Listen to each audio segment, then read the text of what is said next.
سرخ رنگ سے خط کشید کیے ہوتے ہیں تو وہ بھی اہم الفاظ ہوتے ہیں جو آپ نے یاد کرنے ہوتے ہیں۔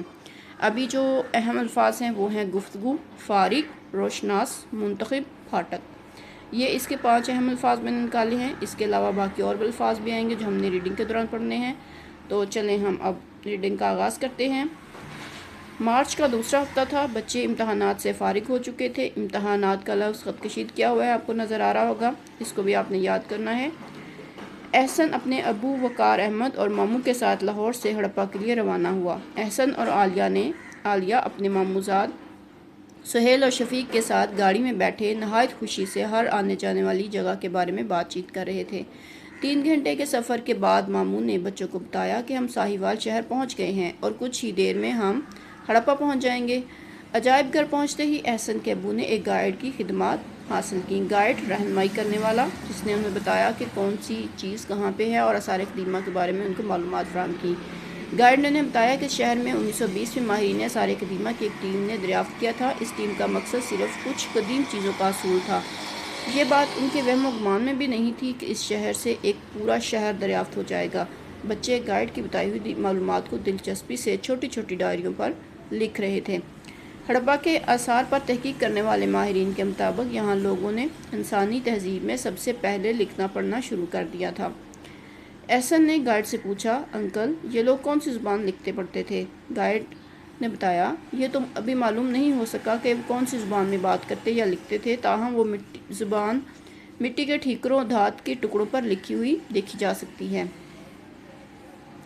گائیڈ: جی ہاں، محکمہ آثار قدیمہ نے ہڑپا کے آثار کو 7 حصوں میں تقسیم کیا: ایک عجائب گھر، دوسرا مدفن آرا، تیسرا مدفنیج، چوتھا کھدائی شدہ حصہ، 5واں حصہ فسیل، چھٹا 9 گز بزرگ کی قبر اور 7واں حصہ غلے کے گودام پر مشتمل ہے۔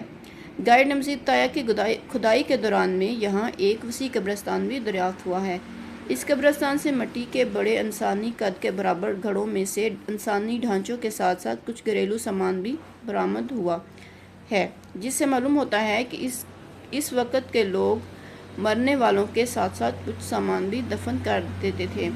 گائیڈ نے انگلی سے اشارہ کرتے ہوئے بتایا کہ تحقیق کے دوران میں پانی کا یہ کنواں بھی دریافت ہوا جسے باریک اینٹوں کی گول دیوار بنا کر محفوظ کیا گیا ہے۔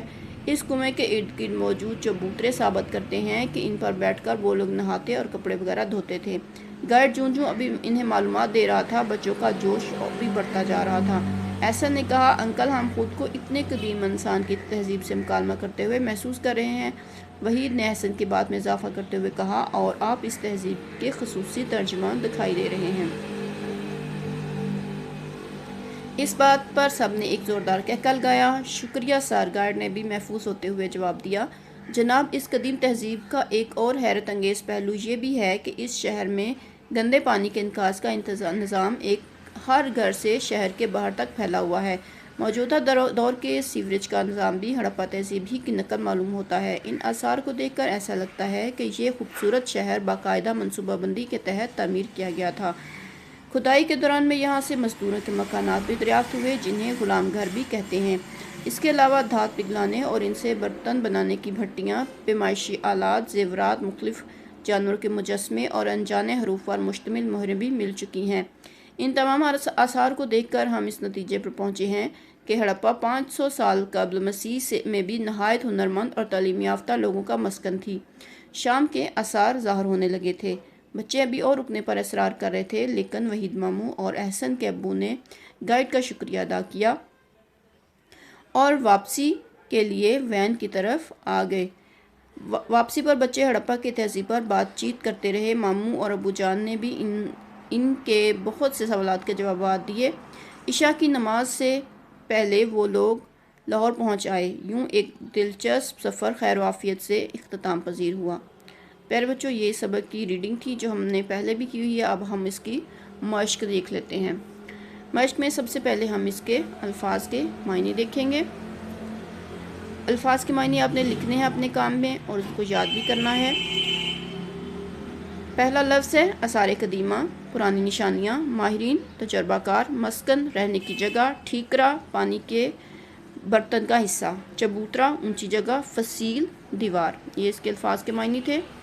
اب ہم اس کے الفاظ کے جملے دیکھ لیتے ہیں۔ الفاظ کے جملوں میں پہلا لفظ ہے کھدائی۔ ماہرین نے 1920 میں کھدائی کے دوران آثار قدیمہ کی دریافت کی تھی۔ گائیڈ نے بتایا اس تہذیب کے لوگوں نے سب سے پہلے لکھنا پڑھنا شروع کر دیا تھا۔ فصیل ہمارے گھر کی فصیل بہت مضبوط ہے۔ قبرستان ہمارا آبائی قبرستان بہت وسیع ہے۔ تحقیق کے مطابق ہڑپا کے لوگ نہایت ہنرمند اور تعلیم یافتہ تھے۔ پیارے بچوں، یہ سبق کے الفاظ کے جملے تھے۔ اب ہم اس کے سوالات دیکھ لیتے ہیں۔ سوالات میں سب سے پہلا سوال ہے ہڑپا شہر کو ماہرین آثار قدیمہ کی ٹیم نے کب دریافت کیا؟ تو اس کا جواب ہے ہڑپا شہر 1920 میں دریافت کیا گیا۔ دوسرا سوال ہے ہڑپا کی دریافت کا مقصد کیا تھا؟ تو اس کا جواب ہے ہڑپا کی دریافت کا مقصد کچھ قدیم چیزوں کا حصول تھا۔ سوال نمبر 3، ہڑپا کے لوگوں نے کب لکھنا پڑھنا شروع کیا؟ یہاں کے لوگوں نے انسانی تہذیب میں سب سے پہلے لکھنا اور پڑھنا شروع کیا تھا۔ یہ اس کے 3 سوالات تھے۔ اب اس کے 2 سوالات اور ہم نے کرنے ہیں۔ سوال نمبر 4 ہے مزدوروں کے مکانات کو کیا کہا جاتا ہے؟ مزدوروں کے مکانات کو غلام گھر کہا جاتا ہے یا اس دور میں کہا جاتا تھا۔ ہڑپا کے آثار قدیمہ کہاں واقع ہیں؟ ہڑپا کے آثار سائیوال سے 35 کلومیٹر کے فاصلے پر واقع ہیں۔ یہ ہمارے تھے سوالات کے جوابات۔ اب ہم دیکھیں گے تصویری کہانی۔ تصویری کہانی ہماری بہت ہی انٹرسٹنگ ہے۔ آپ نے یہ نشان یقیناً دیکھا ہوگا ان دنوں 6 ستمبر پہ۔ جی ہاں، یہ ہماری پاک آرمی، پاک فوج کا نشان ہے۔ تو آج ہم اسی کے بارے میں بات کریں گے تصویری کہانی میں۔ پاک آرمی، ہماری پاک آرمی کا نشان ہے۔ ہماری پاک فوج کا شمار دنیا کی سب سے بہترین افواج میں ہوتا ہے۔ ہماری پاک فوج کے 3 شعبے بری، بحری اور فضائیہ ہیں۔ تمام شعبے اپنے اپنے کام میں مہارت رکھتے ہیں۔ ہماری پاک فوج بہت بہادر اور نڈر ہے۔ یہ ہماری سرحدوں کی حفاظت کرتے ہیں۔ اللہ ہماری فوج کو دنیا کے ہر محاذ پر کامیاب کرے، آمین۔ پاک آرمی زندہ باد، پاکستان پائندہ باد۔ پیارے بچوں، ابھی ہمارے سبق کا اختتام ہو چکا ہے۔ تو یہ ہمارے کانٹیکٹس نمبر جن کا آپ کو پہلے بھی میں بتاتی رہتی ہوں، ان پہ آپ معلومات حاصل کرنے کے لیے ان کو استعمال کر سکتے ہیں۔ اس کے علاوہ ویب سائٹس کے نمبرز اور اسکول کا کانٹیکٹس نمبرز بھی ہیں۔ ابھی ہماری ڈائری کا ٹائم ہو چکا تھا، ہم نے اب آپ سے اجازت چاہتے ہیں۔ اپنا بہت سا خیال رکھیے گا، اب تو مجھے بھی یاد رکھیے گا۔ اللہ حافظ۔